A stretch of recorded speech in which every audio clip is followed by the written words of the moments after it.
ಶ್ರೀಕಾಂತ್, ನಿನ್ನ ಚಾಣಕ್ಯತನದಿಂದ ಈ ಕೇಸಲ್ಲಿ ನೀನು ಗೆದ್ದಿರಬಹುದು. ಆದ್ರೆ ಸತ್ತು ಸ್ವರ್ಗದಲ್ಲಿರೋ ನಿನ್ನ ತಂದೆ ಆತ್ಮಕ್ಕೆ ಛೇ.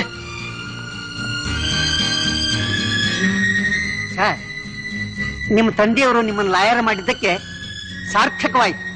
ತಗೊಳ್ಳಿ ನಿಮ್ಮ ಫೈಲ್. ನಿಮ್ಮ ನೌಕರಿಗೂ ನಮಸ್ಕಾರ, ನಿಮಗೂ ನಮಸ್ಕಾರ. ನಾ ಬರ್ತೀನಿ ಸರ್. ಮುಂದಿನ ಜನ್ಮಕ್ಕೆ.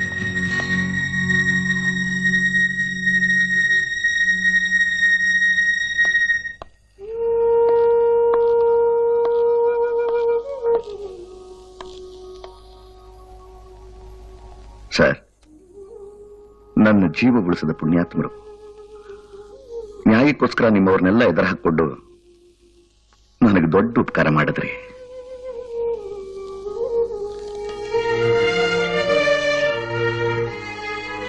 ಈ ನ್ಯಾಯಾಲಯ ನಮಗ್ ದೇವಾಲಯ.